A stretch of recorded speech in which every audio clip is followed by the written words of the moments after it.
I am Hashel, son of Varam, and I looked into the eye of Sauron and lived to speak of it. That sentence alone marks me as either blessed or cursed. I cannot say which.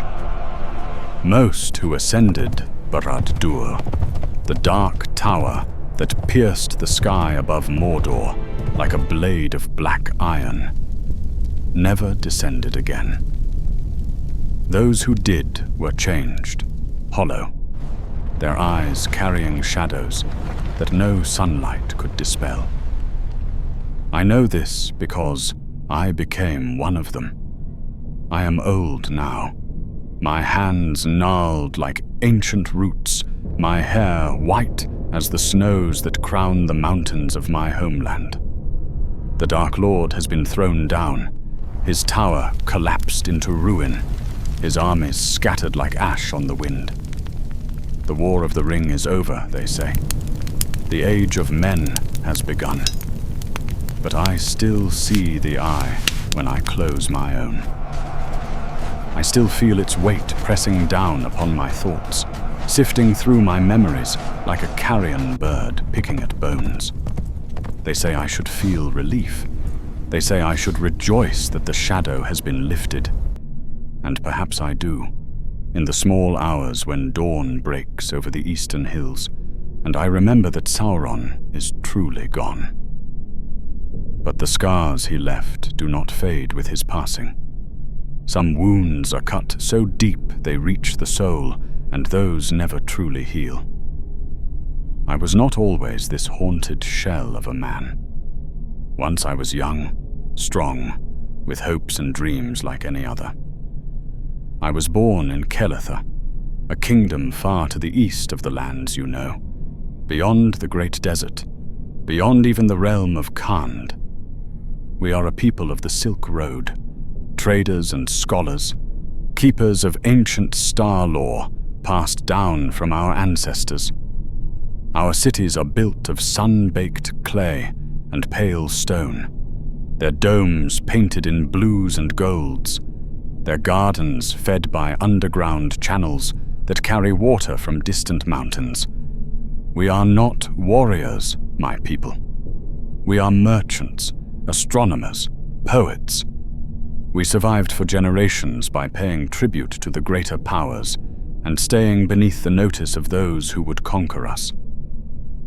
When the dark rumors began to spread, whispers of a growing shadow in the west, of the eye that saw all and the hand that grasped all, my king did what kings of small nations have always done. He bent the knee before he could be broken. Every year, we sent tribute to Mordor. Gold and silver, silk and spices, horses and grain. And every year the demands grew heavier, the threats more pointed. But we paid. We paid because the alternative was fire and slaughter, our cities razed, our people dragged in chains to the Black Land to labor until they died beneath the lash. I was 32 when the summons came. Not a request, but a command carved in iron. The Lord of Mordor required an emissary from Keletha to present himself at Barad-dûr to discuss new terms of tribute and allegiance. One man, alone, to travel to the heart of darkness and stand before the eye itself. My king gathered his council, and we drew lots to see who would bear this terrible honor. I still remember the moment my hand closed around the black stone, cold and smooth as a river pebble. I still remember the silence that fell over the chamber, the way eyes turned away from mine, the knowledge settling over me like a funeral shroud. I had been chosen to go into the shadow. They gave me a month to prepare, though no amount of time could truly ready a man for such a journey. I said farewell to my wife, held my daughter for what I feared would be the last time, and watched the sun set over Keletha's golden domes with the terrible certainty that I might never see them again. The night before I left, my father came to me. He was an old man then, his beard white, his back bent from years spent bent over scrolls and star charts. He pressed a small amulet into my palm, a silver disc engraved with protective symbols from our oldest traditions. "It will not save you," he said quietly. "Nothing can save you from the eye if it chooses to destroy you. But it may help you remember who you are when the darkness tries to make you forget." I thanked him, though we both knew the amulet was as useless as a candle against a storm. But I wore it anyway, tucked beneath my robes where it rested cold against my chest, a small weight to remind me of home. And then I rode west, toward Mordor, toward the Dark Tower, toward the Eye. The journey to Mordor took 3 months, each day carrying me further from everything I knew and deeper into lands that grew progressively more wrong. For the first weeks, I traveled with a small caravan, 6 men, including myself, along routes we had used for trade in better times. We crossed the great desert, where the sun beat down like a hammer on an anvil, and the nights brought cold that sank into the bones. We passed through Khand, skirting its settlements, seeing in the distance the war camps where Sauron's allies gathered their strength. My companions were good men, chosen for their courage and loyalty. They spoke little as we traveled, but I saw the fear growing in their eyes with each passing day. They would go with me as far as the borders of Mordor. They had sworn it, but no further. I did not blame them. I would not have gone further myself if I had any choice. The land began to change as we approached the Mountains of Shadow, the great range that formed the western border of Mordor. The grass grew sparse and yellow, then disappeared entirely, leaving only bare earth and scattered stones. The water in the streams tasted foul, laced with minerals that made us sick. The air itself seemed heavy, pressing down upon us, making each breath an effort. And the sky was wrong. Where we came from, the heavens were clear and bright. The stars, sharp as diamond points against the velvet dark. But as we drew closer to Mordor, a haze gathered on the western horizon, a murk that was neither cloud nor smoke, but something in between.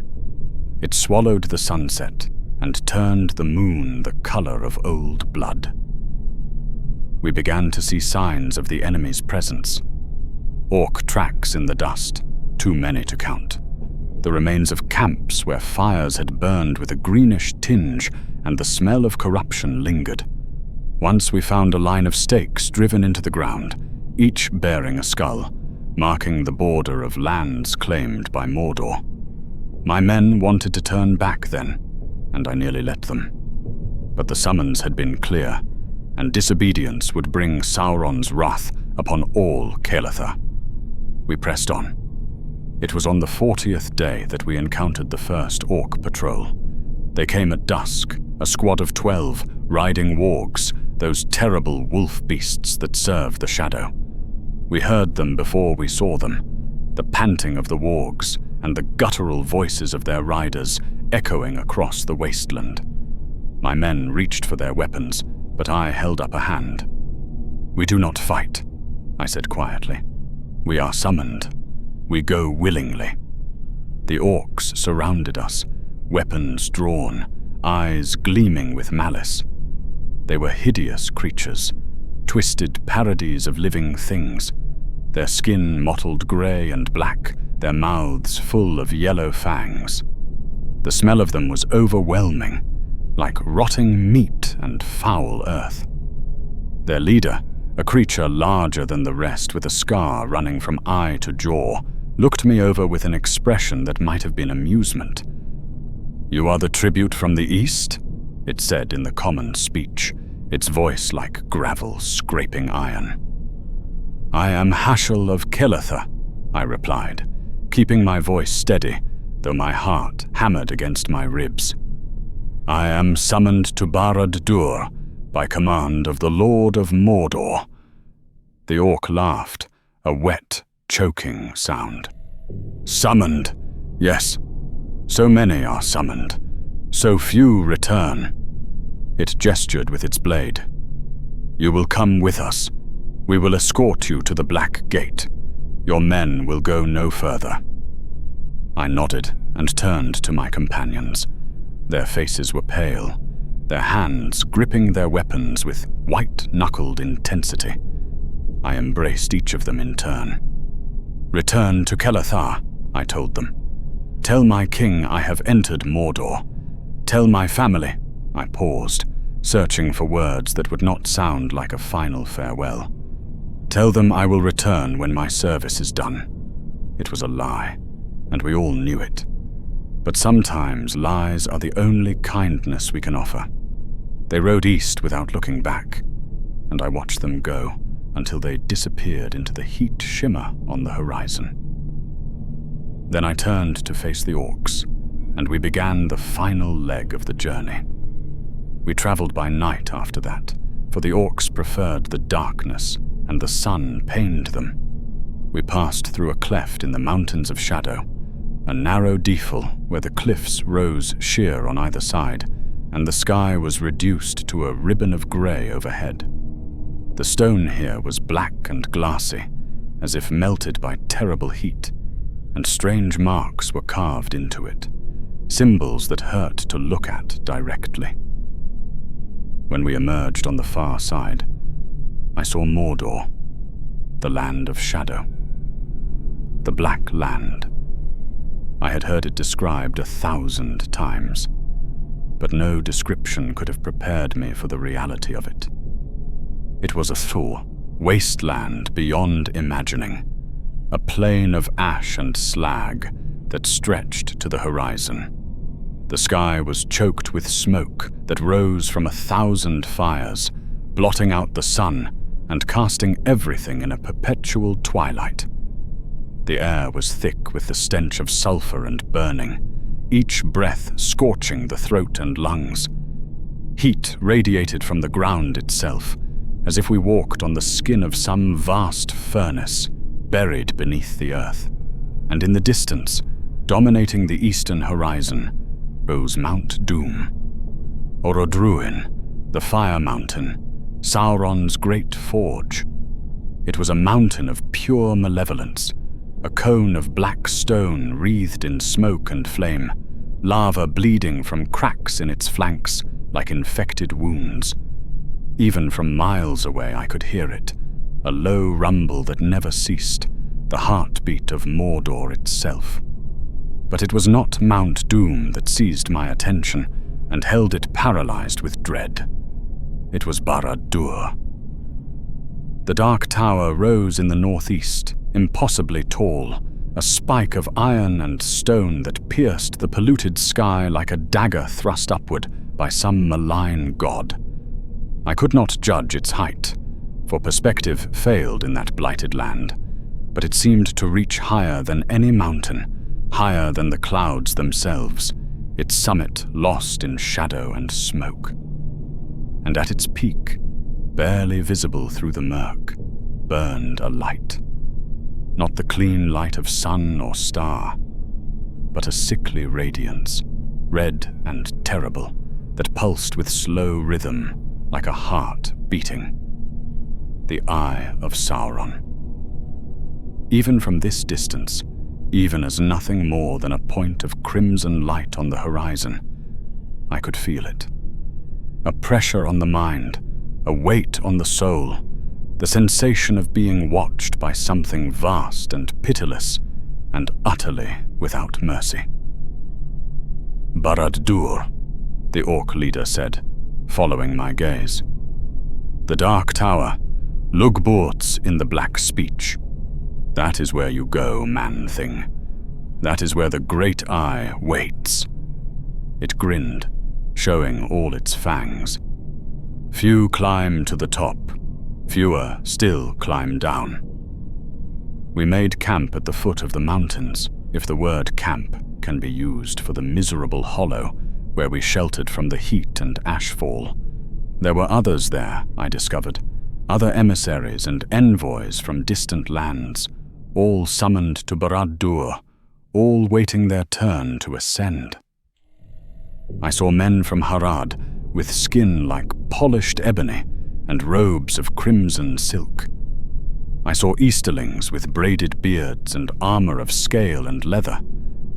I saw folk I could not identify, speaking languages I had never heard, from kingdoms whose names were unknown to me, all of us drawn like moths to a flame we knew would consume us.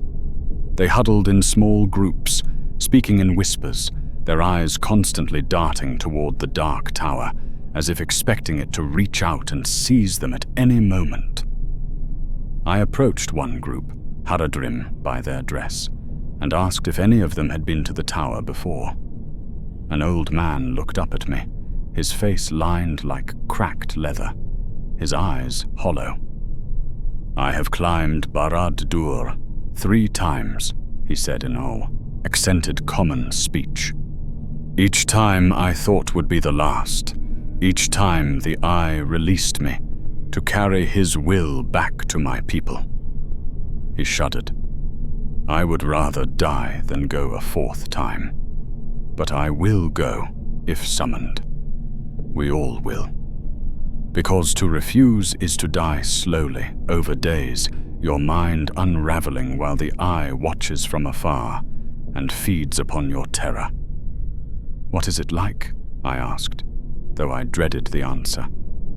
"The Eye, I mean. What does it do?" The old man was silent for a long moment. When he spoke, his voice was barely a whisper. "It sees you. All of you. Every thought, every memory, every secret you have ever kept. It strips you naked and examines you like a physician examines a corpse. And when it is done, you are changed, diminished. Something essential has been taken from you, and you can never get it back." He looked at me with eyes that had seen too much. "Steel yourself, young one. Prepare your mind as best you can. And when you stand before the Eye, do not try to hide anything. It will find your secrets anyway, and the finding will hurt worse if you resist." That night I did not sleep.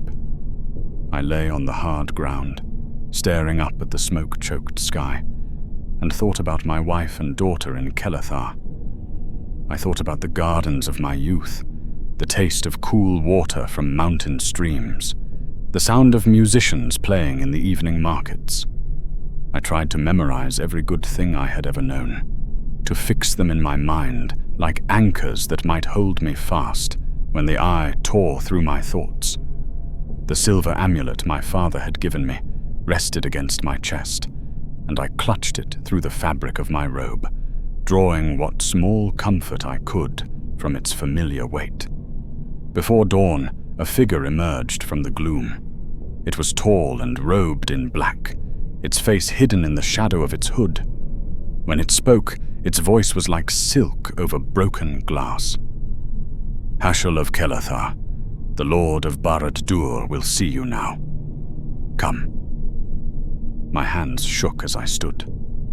My legs felt weak, as if they might give out beneath me. But I followed, because there was nothing else to do. The other emissaries watched me go, with expressions of pity and relief, grateful that it was my turn and not theirs. We walked across the plain of Gorgoroth, that barren waste that surrounded the dark tower. The ground was hard and cracked, grey as ash, bearing nothing but the occasional twisted thorn bush that seemed to feed on misery itself. Slave gangs toiled in the distance, digging or hauling or building under the whips of orc overseers. Their cries carried on the hot wind, thin and despairing. Mount Doom loomed to our left, its fires casting a hellish glow across the landscape. To our right stretched the great camps of Mordor's armies, thousands upon thousands of orcs and trolls and corrupted men, preparing for the wars that would come.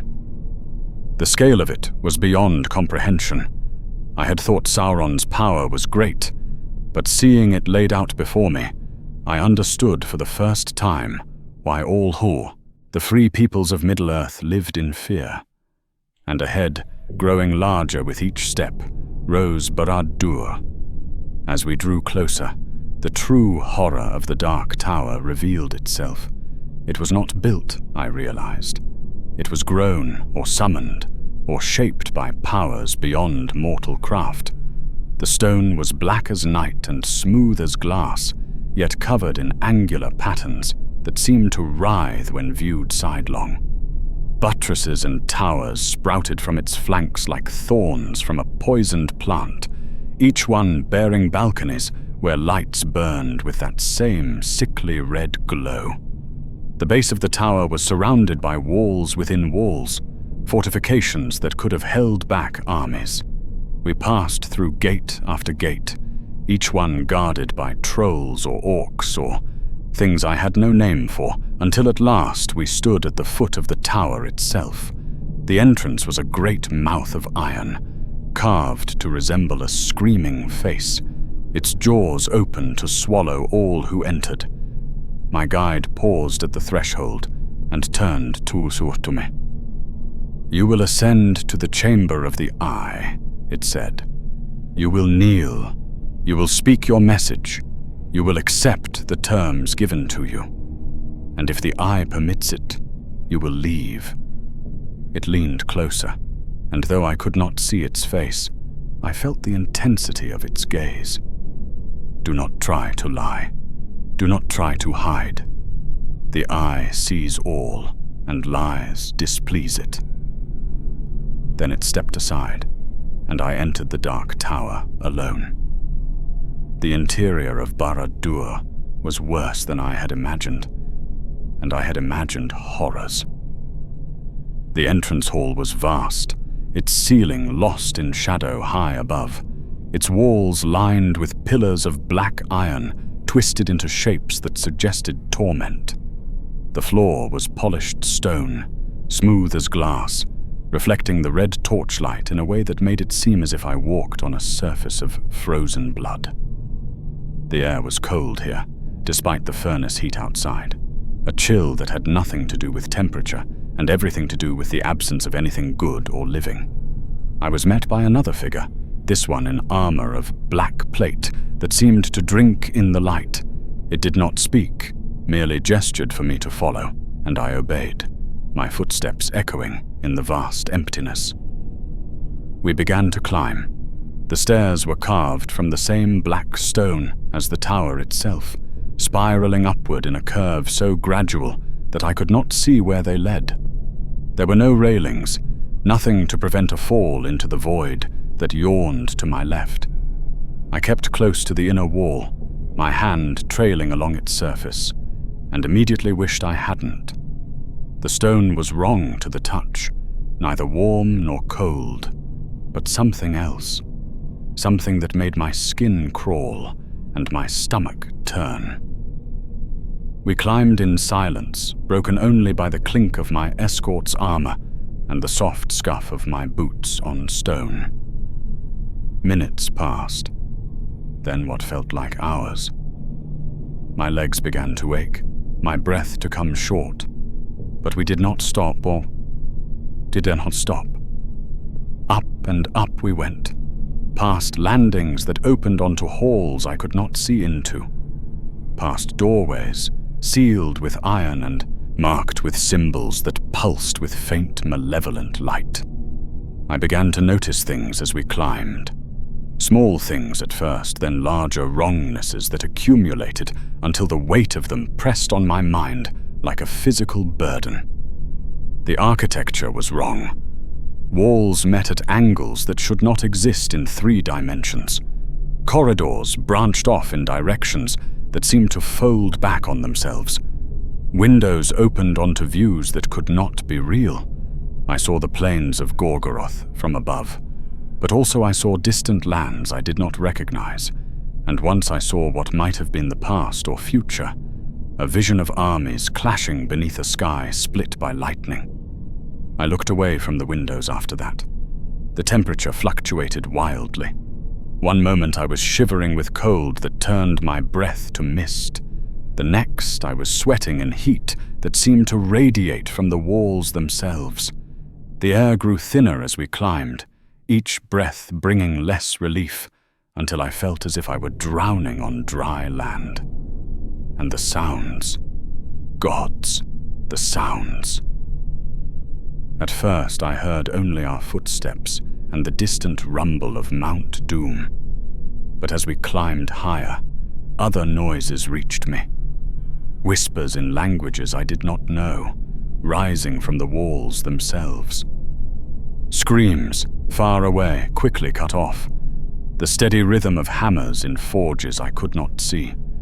And beneath it all, so low I felt it more than heard it, a thrumming like a vast heart beating somewhere in the tower's depths.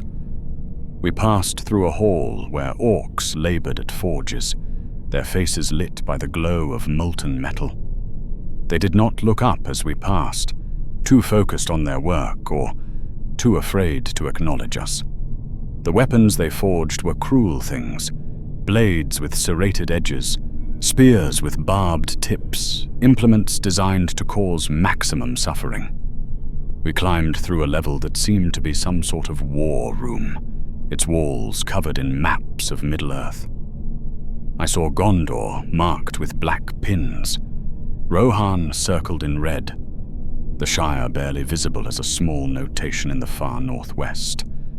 The scale of Sauron's plans was laid out before me, and the scope of it stole my breath. This was not the scheme of a conqueror, but of a force of nature, methodical and inexorable as a flood. Higher still, we entered regions where the air itself seemed to thicken, taking on weight and substance. The walls here were not stone, but something else. Something that looked like stone, but shifted subtly when I wasn't looking directly at it. Runes covered every surface, glowing faintly, pulsing in rhythm with that deep thrumming I had felt below. My escort finally stopped at a landing where 3 passages branched off into darkness. It pointed to the central corridor, then stepped back, clearly unwilling to go further. I walked forward alone, my hands trembling, the amulet my father had given me burning cold against my chest. The corridor was long and narrow, its walls closing in until I had to turn sideways to pass. Red light pulsed from ahead, growing, stronger with each step, and with it came a pressure that made my ears pop and my vision swim. I felt as if I were descending into deep water, the weight of an ocean pressing down upon me.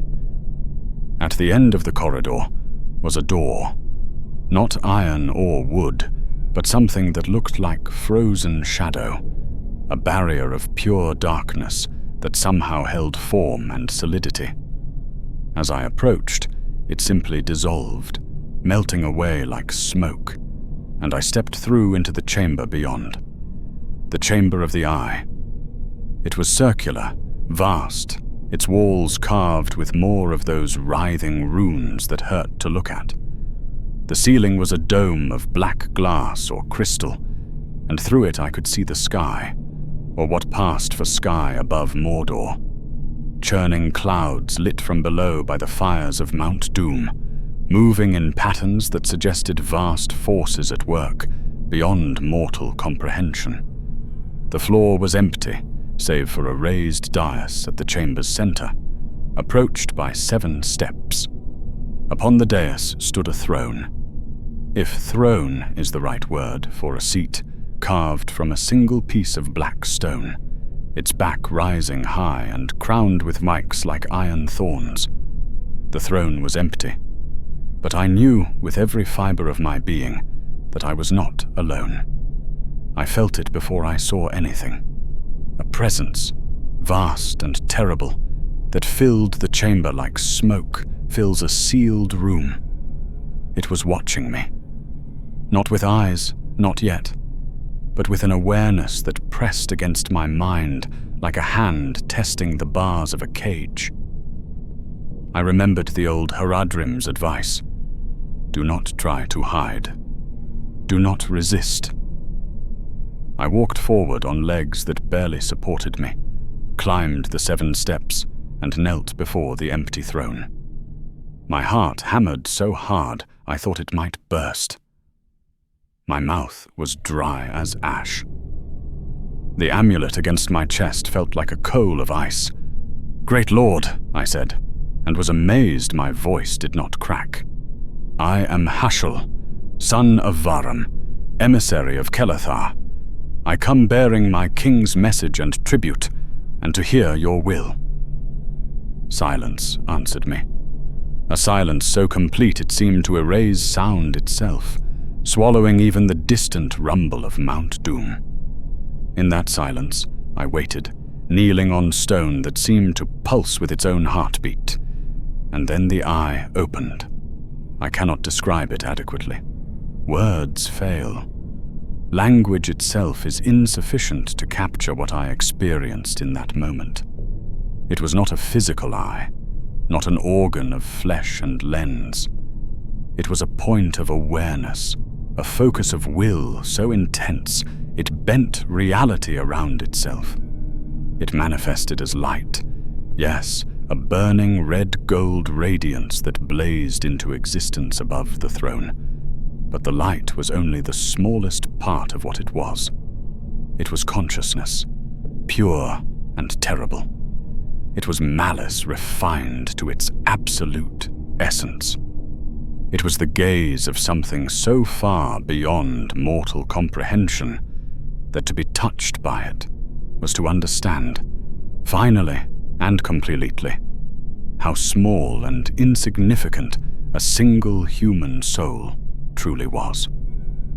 The eye regarded me, and I was unmade.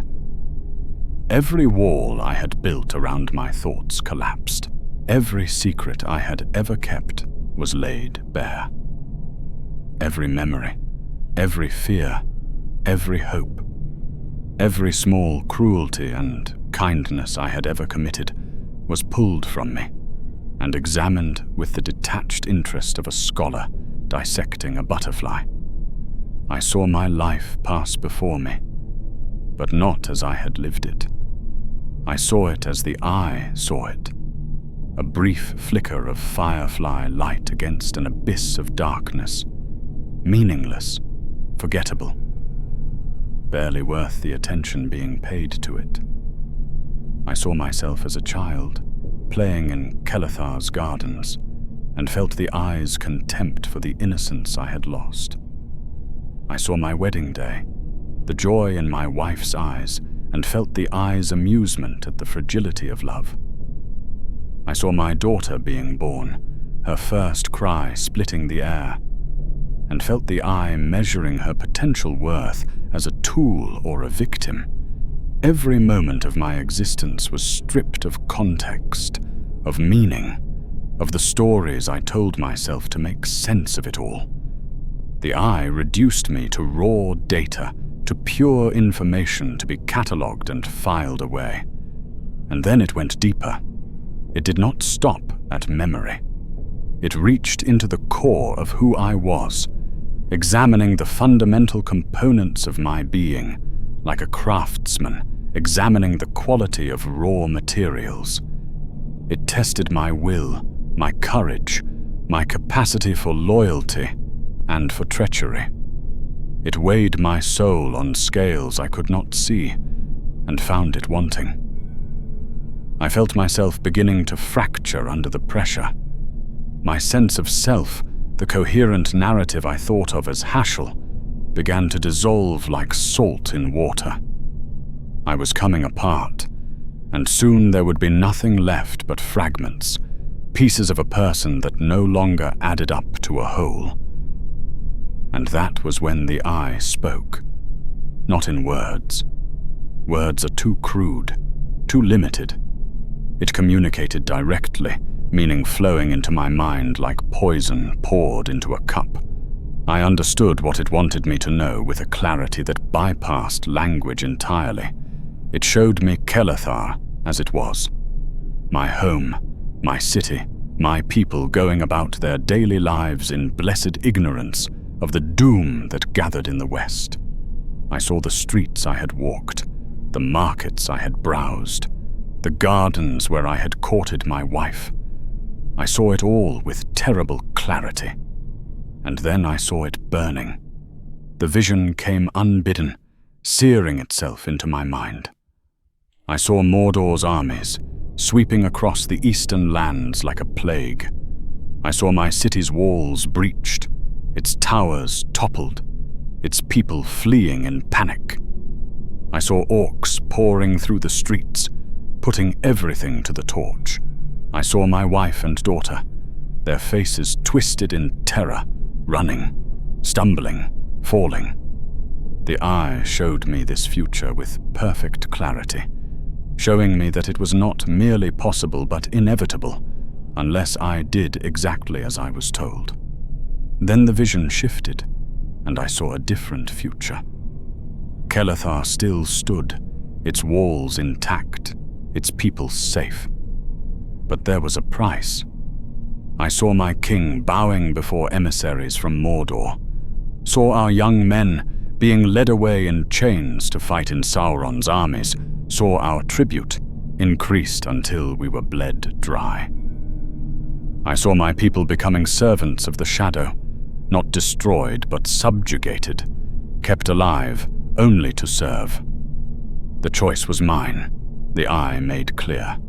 Destruction or slavery, death or service. There was no third option. There was no escape. There was only the decision of how my people would suffer.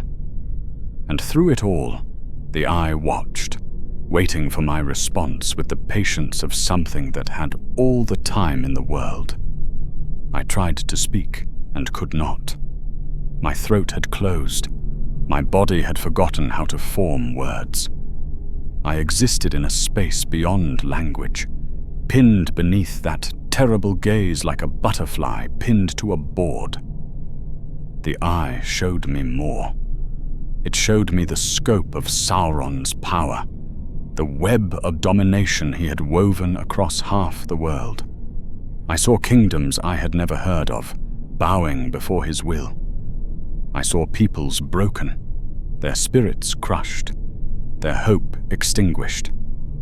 I saw the machinery of conquest in all its terrible detail, the forges that never cooled, the armies that never rested, the slow, methodical grinding down of all resistance. And I saw myself, small and powerless, a single man from a single city, utterly insignificant in the grand scheme of things. What did my choices matter? What difference could I possibly make? The eye offered me a way out, a path of least resistance. Accept the terms, bow, submit. Return to Kelethar and tell my king to give Sauron what he wanted. Young men for his armies, gold for his coffers, complete obedience to his will. Do this, and my people would be spared the worst of what was coming. Refuse, and be destroyed. It was not even a difficult choice, the eye suggested. It was simply logic. Cold, clear, undeniable logic. But there was something else in the vision, something the eye perhaps had not meant to show me. In my terror, in my desperation, in the depths of my unmaking, I glimpsed something beyond the immediate horror. I saw the wider war. I saw Gondor's white walls standing defiant. I saw Rohan's riders gathering. I saw elves and men and dwarves, divided and fractious, but not yet conquered. I saw resistance, fragile and flickering, but alive. And I understood something the eye had not wanted me to understand. Sauron was not yet victorious. He was powerful, yes, vastly so. But he was not all-powerful. If he were, he would not need emissaries and tribute and threats. He would simply take what he wanted. He needed us. He needed the Eastern kingdoms to bend the knee voluntarily, to supply him with soldiers and resources, because his own power, vast as it was not infinite. The thought was small, a spark in the darkness, but it was mine. It was a thought the eye had not placed there, and in that moment of clarity, I remembered who I was. I was Hashel, son of Varam, of Kelethar. I was a husband and a father. I was a man who had been given an impossible choice, and I would make it with what dignity I could muster. I forced words out, each one costing me more effort than climbing the entire tower had cost. "What are your terms?" The eye pulsed, and I felt something that might have been satisfaction. It had me. It knew it had me. There was no defiance left in me, only the practical question of what price my people would pay for survival. The terms came flooding into my mind, clear and complete. Kelethar would provide 1,000 young men each year for Sauron's armies. We would double our tribute of gold and supplies. We would allow orc overseers to be stationed in our cities to ensure compliance. We would provide intelligence on neighboring kingdoms, becoming Sauron's eyes and ears in the east. And we would accept a gift, a ring of power, a lesser ring, yes, but still a link to Sauron's will, to be worn by my king as a symbol of his loyalty. In exchange, we would be protected. Our walls would stand. Our people would live. We would be vassals, yes, servants of the Dark Lord, but we would not be destroyed. The ring manifested before me, appearing on the arm of the throne as if it had always been there. It was a simple band of gold, unadorned, but I could feel the power in it, the binding magic that would tie my king to Sauron's will as surely as a chain. "I understand," I managed. "I will carry your terms to my king." The eye pulsed again, and this time I felt something new. It was reaching deeper, testing the limits of my will, seeing if there was any resistance left, any hidden defiance that might surface later. It found the amulet. The silver disc my father had given me, still hanging around my neck, still cold against my skin. The eye's attention fixed on it, examining the protective symbols carved into its surface. For a moment, I felt anger radiating from that terrible gaze, fury at this small charm, this pathetic attempt to ward against its power. Then, unexpectedly, the anger became amusement. The eye withdrew slightly, the pressure easing just enough for me to breathe. I understood the message without words. The amulet was nothing. My father's symbols were powerless. All the old magic of my people was dust before the might of Sauron. I had been allowed to keep it as a mercy, or perhaps as a joke, a reminder of how futile any defense against the Dark Lord truly was. The audience was ending. I felt it in the way the eye's attention began to withdraw, turning away from me, like a great lighthouse beam sweeping past a rowboat on a dark ocean.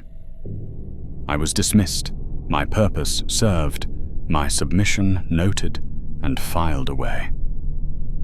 I reached out with shaking hands and took the ring from the throne's arm. It was warm to the touch, and the moment my fingers closed around it, I felt a pulse of connection, a thread of awareness linking me to something vast and distant.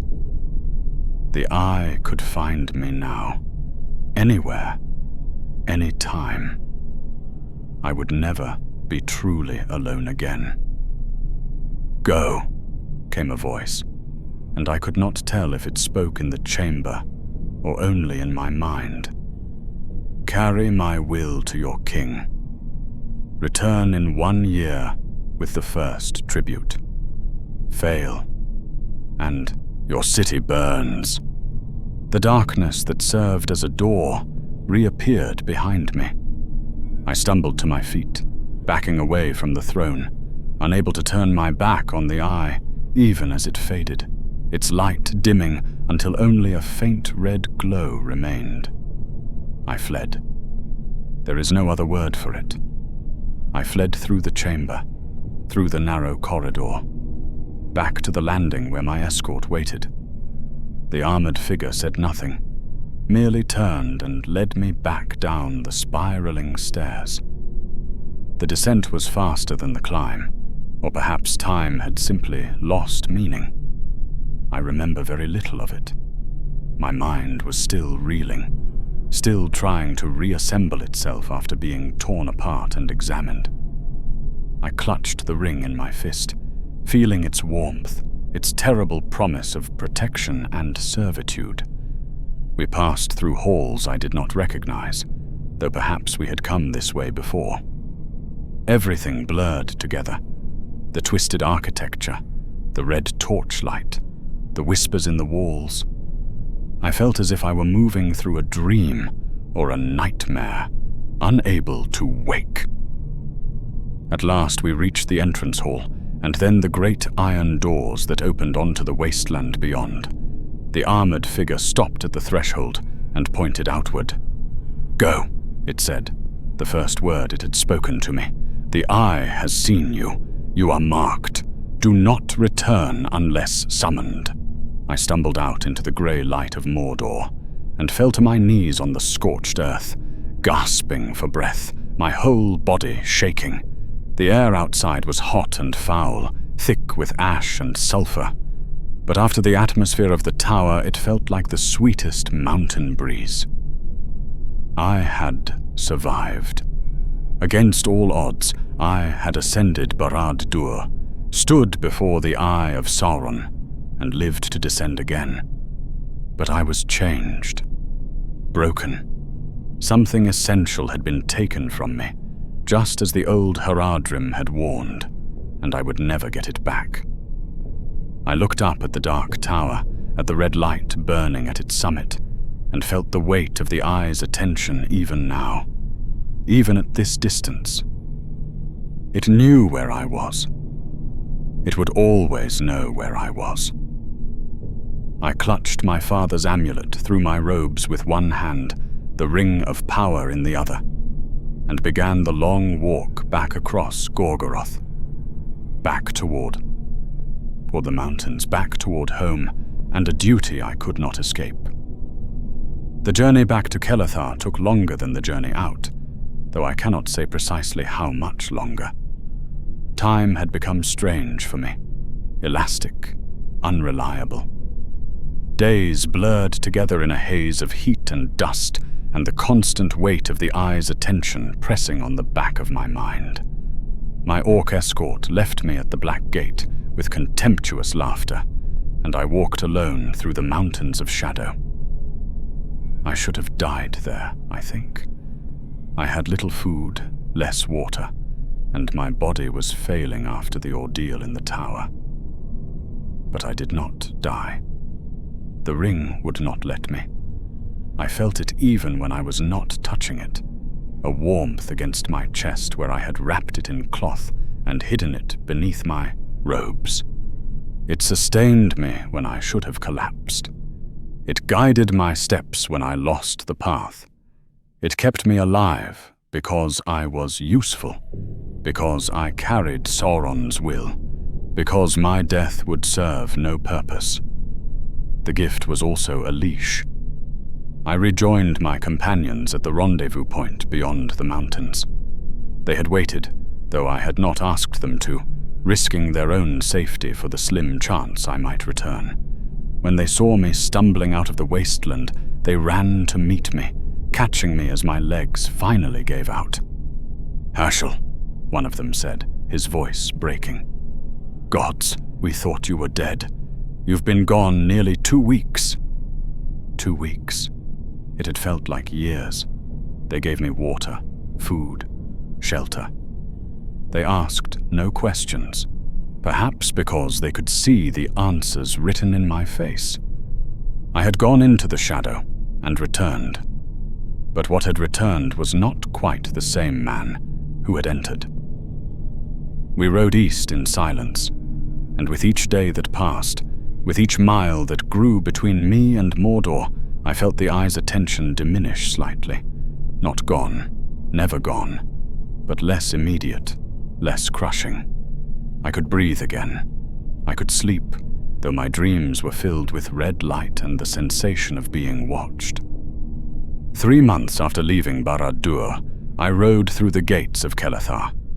My city looked exactly as I had left it, the golden domes gleaming in the sun, the markets bustling with trade, children playing in the streets. It was beautiful and fragile and utterly unprepared for what was coming. I saw it with new eyes now, the eyes, and I understood how easily it could all be swept away. My wife wept when she saw me, holding me as if she could keep me from disappearing again through sheer force of will. My daughter, who barely reached my waist, wrapped her small arms around my legs and would not let go. They said I looked different, older, haunted. They were right. My king summoned me that evening. I knelt before him in the throne room, surrounded by his advisors and generals, and delivered Sauron's terms. The silence that followed my words was absolute. 1,000 men, my king said at last, his voice carefully controlled. Every year. Yes, my lord. And double tribute. And orc overseers in our cities. And we become his spies against our neighbors. Yes, my lord. And this. He gestured at the ring I had placed on a cushion before his throne. This binds me to him. Yes, my lord. He looked at me for a long moment, and I saw the weight of kingship in his eyes, the terrible burden of making choices that would affect thousands of lives. And if we refuse? I closed my eyes, seeing again the vision the eye had shown me. Then Kelethar burns, my lord. Every man, woman, and child. The city razed to its foundations. Our people erased from the earth as if we had never been. You believe this? You saw his power?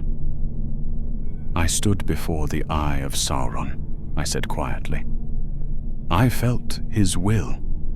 There is no exaggeration in his threats. My lord, he can do exactly what he promises, and he will do it without hesitation if we defy him.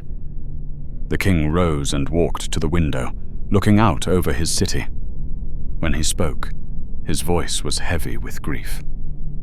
Then we have no choice. We bend the knee, or we die. He turned back to face me. You carried his terms faithfully, Hashel. You have served Kelethar well. But I would know one thing. Do you counsel acceptance or resistance? It was the question I had been dreading, the question I had wrestled with every day of the journey home. I thought of my wife and daughter, of the children playing in the streets, of all the lives that hung in the balance. I counsel survival, my lord, I said. We are not warriors. We cannot stand against Mordor's might. If we resist, we die pointlessly and accomplish nothing. But if we submit, if we live, then perhaps one day, when the great powers of the West finally move against the shadow, we will have the chance to throw off our chains. You believe the West will move against him? I believe Sauron is not yet invincible, despite his power. I believe there is still hope, however faint, and hope requires that we survive long enough to see it fulfilled. The king nodded slowly. Then we will accept his terms. We will bow. We will become his servants. He picked up the ring from its cushion, holding it to the light. And I will wear this chain, so that my people might live another day. He slipped the ring onto his finger, and I saw his face change, saw the moment when Sauron's will touched his mind as it had touched mine. He gasped, staggered, then straightened, his expression hardening into something that was not quite his own. "It is done," he said, and his voice carried an edge it had not held before. "Go, Haschel. Return to your family. You have earned rest." I bowed and left, but I knew there would be no rest. Not for me. Not ever again. The months that followed were bitter. Young men were selected by lottery, 1,000 of our best and strongest, to be sent to Mordor. I watched them gather in the city square, saw the fear and resignation in their faces, heard the wailing of mothers and wives. They marched west in chains, and fewer than a third would ever return. Orc overseers arrived, swaggering through our streets, taking what they wanted, enforcing Sauron's will with casual cruelty. We learned to lower our eyes when they passed, to swallow our anger, to bow and scrape and pretend we did not hate them with every fiber of our being. Our tribute doubled, then doubled again. Our coffers emptied. Our people grew thin. But we survived, and that had to be enough. I tried to return to my old life, to my wife and daughter, to the simple routines that had once brought me peace. But I was changed beyond repair. I could not sleep without dreaming of the Eye. I could not look at my daughter without seeing the vision of her fleeing through burning streets. I could not be intimate with my wife because the Eye had seen those memories, had touched them with its attention, had made them feel dirty and violated. I withdrew into myself, becoming a ghost in my own home. My wife tried to reach me, tried to pull me back from the edge I teetered on, but I could not find the words to explain what had been taken from me in that tower. How could I make her understand that I was no longer fully myself, that part of me had been left behind in the chamber of the Eye, examined and filed away like a specimen in a collection? The worst part was the doubt that crept in during the long nights. Had I made the right choice? By counseling submission, by delivering Sauron's terms, had I saved my people or merely postponed their destruction? Were we now complicit in the shadows spread, our soldiers fighting in Sauron's armies, our resources feeding his war machine? What if resistance would have been better? What if dying with honor was preferable to living as slaves? The questions haunted me, round and round, never finding answers. Years passed. 3, then 5, then 7. Each year, another 1,000 young men marched west. Each year, the tribute grew heavier. Each year, the orc overseers grew bolder, more numerous. We were being bled dry slowly but surely, our city becoming a hollow shell of what it had once been. My king aged rapidly, the ring burning on his finger, Sauron's will pressing on his mind day and night. He made decisions that were not his own, gave orders that served Mordor's interests rather than Kelethur's. And he knew it, I think. I could see the awareness in his eyes, the trapped animal panic of a man who has lost control of his own will. I aged, too, though I was still young by the measure of years. My hair went grey at the temples. Lines appeared on my face that had not been there before. My hands developed a tremor I could not control. The weight of what I had experienced, what I had enabled, pressed down on me like a millstone around my neck. Then, in the 7th year after my journey to Barad-dûr, news reached us that changed everything. Riders came from the west, bringing word of great events. The Dark Lord had been overthrown. The ring had been destroyed. Sauron was no more. At first, I did not believe it. Could not believe it. The eye had seemed so vast, so powerful, so utterly beyond defeat. How could it be gone? But the evidence mounted. The orcs fled east in disarray. The tribute collectors did not come. And my king removed the ring from his finger and wept as his mind cleared for the first time in years. "It's over," he said, staring at the ring in his palm. "The shadow has lifted." I felt it too. The weight that had pressed on my thoughts since the day I stood in the chamber of the eye suddenly vanished, like a rope breaking under tension. The constant awareness of being watched disappeared. I was alone in my own mind for the first time in 7 years. I wept, not with relief, not with joy, but with a grief so profound it nearly broke me. Because I realized that I had been wrong. Wrong to counsel submission. Wrong to believe survival was worth any price. Wrong to think there was no hope of defeating Sauron. The West had risen. Heroes whose names I did not know had accomplished what seemed impossible. They had destroyed the Dark Lord while we cowered in the East, feeding him soldiers and supplies, enabling his evil in the name of our own survival. We had been cowards. I had been a coward. The knowledge was ash in my mouth. In the days that followed, as word spread of Sauron's fall, I walked the streets of Kelethar and saw the joy in people's faces. They celebrated as if we had been part of the victory, as if our suffering had meant something. But I knew the truth. We had not resisted. We had not fought. We had bent the knee and hoped someone else would save us. And someone else had. My wife found me one evening, standing on the roof of our house, looking west toward where Mordor lay in ruins. She took my hand, her touch warm and alive. "It's over, Haschel," she said gently. "We can rebuild. We can heal." "Can we?" I asked. "Can I?"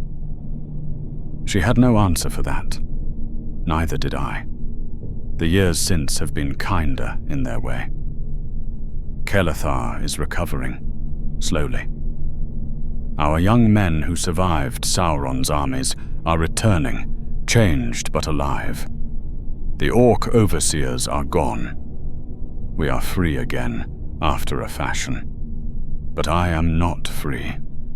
I carry the memory of the eye like a brand on my soul. I see it when I close my eyes. I feel it when I sleep. And I know, with absolute certainty, that I will never be whole again. Some wounds do not heal. Some scars go too deep. The eye of Sauron is gone from the world, but it remains in me, a shadow that will not lift until the day I die. I am old now, as I said at the beginning of this account. My hands shake as I write these words. My vision blurs. My breath comes short. The years have not been kind, though they have been kinder than I deserved. My wife passed 3 winters ago, her hand in mine, her final words a whispered forgiveness I did not earn. My daughter has children of her own now, grandchildren I watch playing in the gardens of Kelethar, and I am grateful beyond measure that they will grow up in a world without the shadow. But I wonder, in the long nights when sleep will not come, what price we paid for that world. How many eastern kingdoms bent the knee as we did. How many people fed Sauron's war machine with their sons and their gold, telling themselves it was survival, not collaboration. How much did our cowardice cost the West? I tell myself we had no choice. I tell myself that a scholar and a merchant king could not have stood against the Dark Lord's might, that resistance would have meant only death and nothing more. I tell myself that survival itself was a form of resistance, that by enduring we denied Sauron a complete victory in the East. But the truth is harder and more bitter. We survived because we submitted. We lived because we were willing to let others die in our place. And when heroes whose names I will never know walked into the very fires of Mount Doom and destroyed the ring, they did so without any help from us. I write this account not to excuse what we did, but to bear witness to what the Shadow truly was. Not just armies and conquest, not just orcs and fire, but something far more insidious. Sauron's greatest weapon was not his military might, but his ability to make good people believe they had no choice but to serve him. The eye was not merely a tool of surveillance or interrogation. It was a weapon of the spirit, designed to break the will, to strip away hope, to make resistance seem impossible. I stood before it for mere minutes, and it shattered something in me that 20 years have not repaired. I cannot imagine what it would do to a person exposed to it for longer, or repeatedly, or willingly. Those who serve darkness often do so not because they love evil, but because they have been convinced there is no other way to survive. That was Sauron's genius. He did not need to make us love him, only to make us fear him enough to obey. I have thought often about the old Haradrim I met at the foot of Barad-dûr, the man who had climbed the tower 3 times and would go a 4th if summoned. I wonder if he survived Sauron's fall. I wonder if he found peace, or if he too carries the eye's weight still, a shadow that will not lift. I wonder about all the emissaries and envoys I saw that day. Representatives of kingdoms whose names I never learned, all of us caught in the same trap, all of us breaking under the same pressure. How many of us counseled submission to our lords? How many kingdoms bent the knee because of what we saw in that chamber? We were part of Sauron's web, whether we wished it or not. The eye saw us, touched us, used us, and sent us home to spread its influence like a disease. And yet the shadow fell. The eye closed. The dark tower collapsed into ruin. This is what I cling to in the darkest hours.